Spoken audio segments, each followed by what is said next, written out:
তবে কি আরও এক গাজা হচ্ছে ইরান? যেভাবে দেশটিতে নির্বিচার বোমাবর্ষণ করছে তেল আবিব, তাতে তৈরি হয়েছে এই শঙ্কা। ইরানের আকাশসীমার পুরোপুরি নিয়ন্ত্রণ নেওয়ার দাবি করছে আইডিএফ, তাই কোনো বাধা ছাড়াই ধ্বংসযজ্ঞ চালাতে পারছে তারা।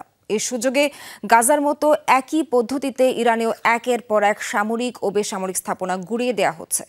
যদিও বিশ্লেষকদের মত, যুক্তরাষ্ট্রের সহায়তা ছাড়া ইসরায়েলের জন্য মধ্যপ্রাচ্যের দ্বিতীয় বৃহত্তম দেশটিকে পুরোপুরি ধ্বংস করা সম্ভব নয়। ইনসেক্ট রিপেলেন্ট মাস্টার ব্যাচ যুক্ত আরএফএল ওয়ার্ড্রোব, কাপড় যত্নে রাখার নাম্বার 1 সলিউশন।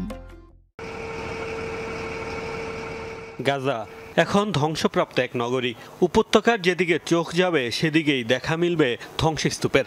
প্রায় প্রতিটি ভবনে ইসরায়েলের নারকীয়তার চিহ্ন স্পষ্ট।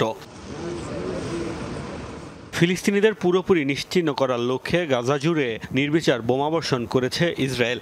হাসপাতাল, মসজিদ কিংবা গির্জা কিছুই রেহাই পায়নি তেল আবিবের বর্বরতা থেকে। লেবাননের বিভিন্ন শহরকেও ধ্বংসস্তূপে পরিণত করেছে ইসরায়েলি সেনারা। সেখানেও ধুলোর সাথে মিশিয়ে দিয়েছে শত শত ভবন। এবার তাদের টার্গেট ইরান। তেহরান সহ বিভিন্ন এলাকায় যেভাবে অপারেশন রাইজিং লায়নের নামে নির্বিচার বোমাবর্ষণ করছে আইডিএফ, তাতে শঙ্কা ইরানকেও কি তবে হতে হচ্ছে আরেকটি গাজা? গাজার মতো ইরানের বেসামরিক স্থাপনায় অনবরত মিসাইল ছুড়ছে তেল আবিব। প্রাণ গেছে অনেক নারী শিশুর। আবাসিক এলাকায় হামলা তো হচ্ছে, টেলিভিশন চ্যানেলের ভবন, হাসপাতালকেও লক্ষ্য বানানো হচ্ছে। সংঘাত দীর্ঘস্থায়ী করার ইঙ্গিত দিয়েছে নেতানিয়াহু প্রশাসন।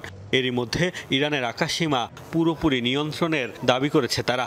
এমন পরিস্থিতিতে প্রশ্ন উঠছে, কবে আর কে থামাবে ইসরায়েলকে? প্রায় 16.5 লাখ বর্গ কিলোমিটারের ইরান মধ্যপ্রাচ্যের দ্বিতীয় বৃহত্তম দেশ। ভৌগোলিক অবস্থানের কারণে গাজার মতো সহজ হবে না ইসরায়েলের ইরান অভিযান।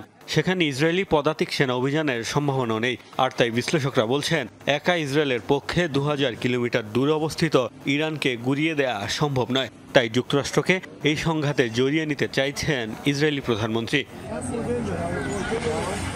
মোস্তফা মাহমুদ, যমুনা নিউজ।